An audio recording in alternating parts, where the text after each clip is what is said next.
Hello and welcome to Mr. E's Watch Reviews. Today we are going to be doing the sn008g. It is the San Martin Black Bay Homage. Let's move that light back just a little bit so we don't get so much glare. That's from the one above me. Damn it. All right, well, let's see. So how have I liked this watch so far? I wore it at the shop for the last week. Honestly, I gotta say, this thing is held up excellent. No scratches up on the bezel. Oh, looks like we might actually have a little scratch right there. A scratch, or is that just dust? Oh, looks like I might actually have a scratch on it. Yep, I actually got a scratch on the damn crystal. Ain't that some shit? Yeah. Make sure it ain't puppy drool that just ain't wanting to wipe off. Nope, actual scratch. All right, well, that's what happens when you wear shit at the shop. I don't know. You can't really tell or see it. Actually, that's the first time I even noticed it was here in the damn camera lens. But I really like the domed sapphire on this. That gives it a very cool, like, vintage look. The bezel action on this watch is very badass. I like it. It's nice and tight. There's no back play. The coin edge bezel feels pretty good. I overshot it. I hate trying to look at the stuff on the camera and do stuff. All right, it lines up perfectly on this one. This has got the PT 5000 movement in this one. It's got female end links. Does have their new signature milled clasp, which again, I wish it had just a little bit more micro adjust or, you know, a diverge extension or something like that. But this does feel pretty good. You know, nice and clean. I do like this nice large crown. However, the little coin edge on this, it really doesn't give you a lot of traction. I mean, it's enough, but like, if you crank down on this thing too hard, it is really hard to get it broke back free. I did that. Like, I didn't like really crank down on it hard, but like went to go to undo it, and it was just struggled for a second. And I've got really strong fingers, so you know, I can see how the average Joe Blow would have an issue. Let's go ahead and bust out the micrometer. All right, so all right, 40. Yeah, damn it, 48. Lug to lug.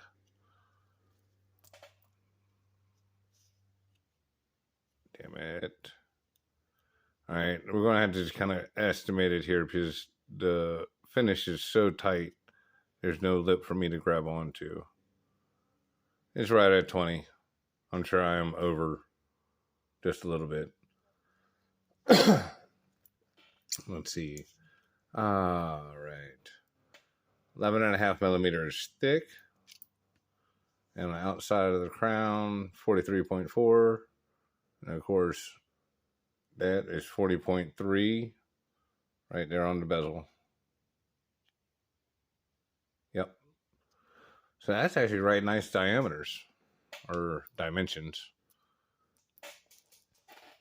Let's see. It's got the PT 5000 movement in here. Let's see. We're already set up with the Timegrapher, so let's bring that to the forefront. See how it's running.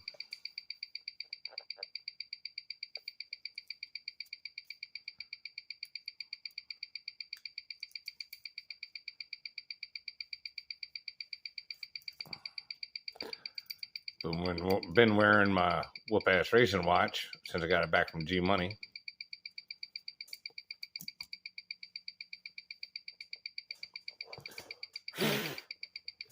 gotta clean up the dust.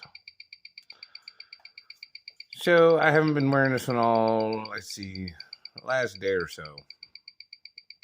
I think Thursday was the last day I wore it. It's Saturday now, so let's see. Let's wind it up. Make sure it's good and round.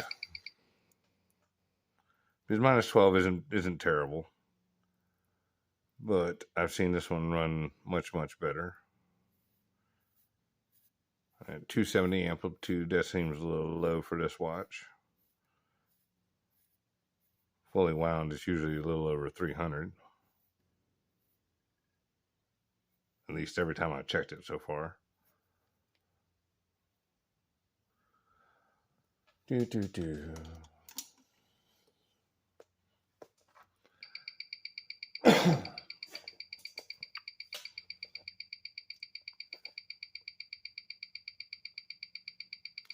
Now, one thing I will say about this watch, I had to pull the case back off. And the reason why is that it had yanked out like 7 or 8 of my damn arm hairs, and they were actually stuck in between the case and the case back. Now, once I did that and then retightened it, I have not been having any more problems with it. But that just tells me that the case back was not fully closed. I also had the bracelet pull out 1 or 2 hairs. But yeah, it was actually last weekend. Me and my girlfriend were at the restaurant and whatnot, and I was telling her about it pulling out my hairs. And sure enough, she held it just right, and you could see it when I got back home. I put the magnifying glass on it, and there was like 5 or 6 hairs stuck in the watch, and they were just still stuck there, and I couldn't pull them out with my fingers. I couldn't get them out until after I took the case back off. It loosened up a little bit, and I was able to just, get them all out of there. But yeah, that was kind of shitty. $280 something for the watch, and it's yanking out arm hair left and right because the case back isn't closed. But these things happen. If that's the worst thing that happens to you when you have a watch, well, consider yourself fortunate, because much worse things could be going wrong. So here it is. Looks like we're still running -12. So not terrible. The watch isn't regulated. I'm sure I could pop that case back off and regulate it down a little bit more. Most of the time when I checked this watch, it was closer to -7. But that was like me wearing it all day and then putting it on there. I know a lot of y'all are probably like, oh, well, that really shouldn't make that much of a difference.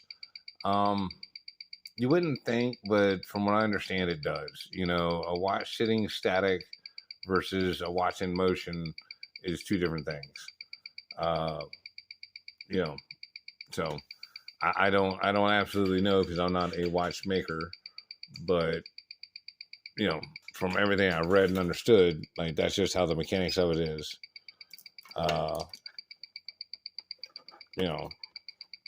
Gravity and motion and all that kind of stuff has a tendency to have an effect on the watch.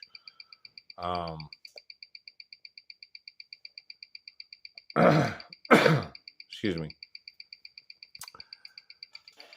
What are my overall opinions on this watch? Well, I mean, short of the arm hair pulling thing, I'm really liking this watch. I find I'm definitely more of a fan of male end links, which is surprising because, most of the time people say that the female end links lets the bracelet contour to your wrist better. And it's not bad. But I find with the male links, it has a tendency for me to just barely extend just past my wrist. So I'm able to, the bracelet actually just kind of hangs around the sides. Now this does fit quite nice. I've got it sized up pretty good. I can barely get my little finger down in here. Again, that's just because on a real hot day, it gets snug. But overall, the polish and everything like that on this bracelet and the watch is friggin' excellent. I mean, it is wow, kind of wow. I mean, You don't even really see where I was wearing it all at the shop. I mean, you see a couple little scuff marks, but I really like the polished side, or excuse me, the brush side with the polished edge right here, just leading edge. That's very snazzy. I mean, especially because, like, for me, I'm just sitting there looking at it. It's like, now how in the hell did you polish just that little tiny ass strip and not get nothing over here on this side or up on the top? I mean, that's just, I don't know, that's just impressive to me. Anybody that's ever like tried to do any kind of polishing work or anything like that, you should know what I'm talking about. Like, to just get that one tiny little edge and not drop over or go above or below or anything like that, and only get that little chamfered edge there. That's sharp. That's attention to detail. Um, you know, all in all, like I said, just watched like $283. Very nice. I mean, it's a very nice watch. Wish I had a date, but that is what it is. Let's see.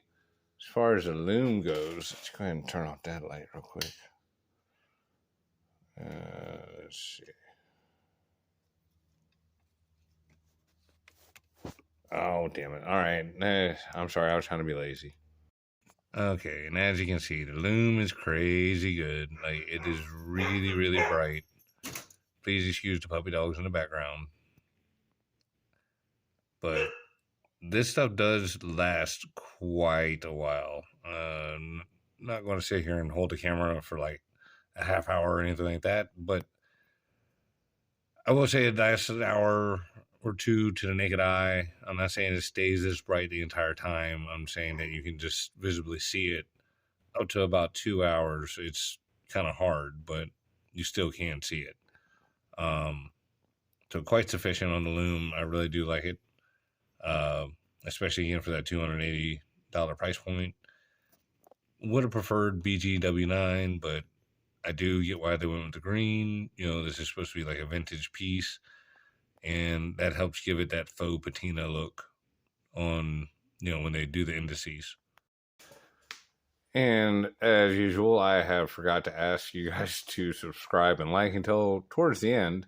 So once again, here it is. My ADD self is going to ask you, please subscribe and, like, leave a comment.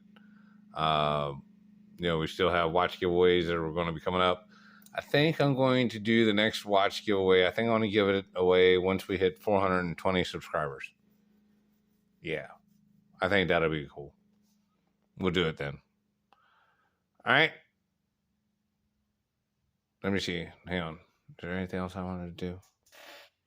Talked about this, talked about that, did the movement, check that out. Yeah. All right. I'm pretty sure that was it. If not, I'll remember later and I'll totally try and tell you all in the next video. Drop it in the comments which other ones you guys want to see. I got the 2 Pilots watches left and the GMT. Somebody did vote for one of the Pilots watches already with the leather strap. So that one will more than likely be next, since nobody else dropped any other, comments saying what ones they wanted to see. Y'all are just kind of leaving me up to my own devices here. Not really a good idea. It's kind of dangerous. But I'll be doing my review of this one. I know we did the fun one the other day with G Money and whatnot, and he did it all right. But I'm going to get into the real deal and some specs on this thing, which it's all the basic stuff. You know what I'm saying? I'm sure 48, 49, 20, blah, blah, blah. Anyway, appreciate y'all for watching. Check y'all later. Bye.